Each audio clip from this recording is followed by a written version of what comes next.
ठीक है, जो modification of air in nasal chamber है उसमें वार्मिंग होती है पहले तो। ठीक है, जो बॉडी की हीट है उसको वार्म कर रही है, मॉइस्चर भी कर रही है। ठीक है, मॉइस्चर ऐड कर रही है, स्टरलाइजेशन हो रही है। ठीक है, एंटीसेप्टिक जो म्यूकस के साथ मिक्स होती है तो स्टरलाइजेशन होती है, क्लीनिंग हो रही है with the help of the hairs which are present on the trachea और even in the nasal chamber. ठीक है, तो जो डस्ट पार्टिकल्स है उसको भी स्वीपिंग आउट कर रही है, क्लीनिंग हो रही है। ठीक है, जो जो ट्रैकिया है ब्रोंकाई उसमें सीलिया पड़ी है उसकी हेल्प से, तो ये सारी प्रोसेसेस भी साथ में चलती रहती हैं। Now comes to the exchange of gases. जैसे ही एयर जो फ्रेश एयर है लंग्स में एंटर करती है, एल्वुलाई सैक में जाती है, वहाँ पे एयर सैक्स प्रेजेंट होते हैं। ठीक है, उसमें वो फिल आउट हो जाती है और साथ में ब्लड वेसल्स होती हैं। तो जो गैसेस एक्सचेंज है between the blood and air, carbon dioxide and oxygen exchange होती है वहाँ पे, तो उसको बोलते हैं एक्सचेंज ऑफ गैसेस।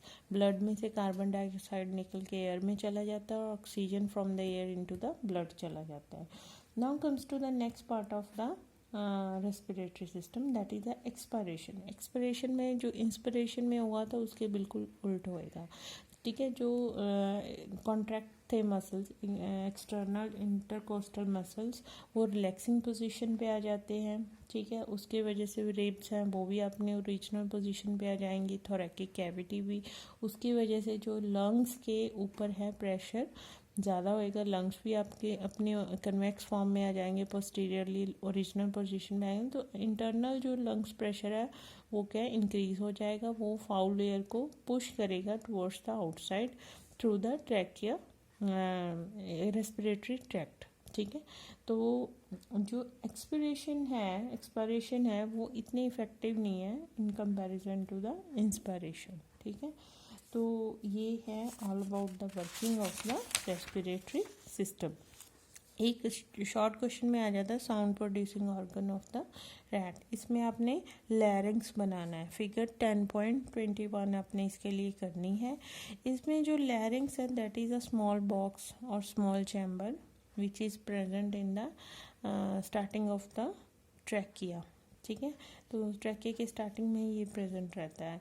तो यहाँ पे इसमें क्या है, 4 कार्टिलेजनस टिश्यू हैं, thyroid cartilage, retinoid cartilage, cartilage of Santorini and coracoid cartilage. 4 cartilage tissues हैं, दे आर वेरी इंपॉर्टेंट।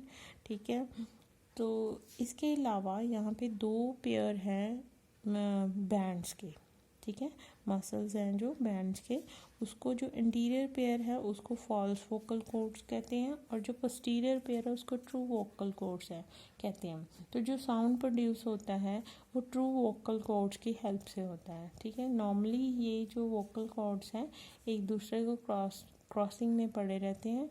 ठीक है, और एयर पास होती रहती है, जब वो एयर इनको वाइब्रेट करती है तो साउंड प्रोड्यूस होता है। ठीक है, लंग्स में से आती है एयर जहाँ बाहर से आती है, जैसे ही वो स्ट्राइक करती है in with the true vocal cords तो तभी क्या है बेटा साउंड प्रोड्यूस होता है। अब साउंड की जो इंटेंसिटी है वो डिपेंड करता है इंटेंसिटी ऑफ वाइब्रेशन और एयर में कितनी वाइब्रेशन है, उसी इंटेंसिटी से ये वोकल कॉर्ड को हिलाएंगी। ठीक है, तो ये आपने साउंड प्रोड्यूसिंग ऑर्गन भी करना है।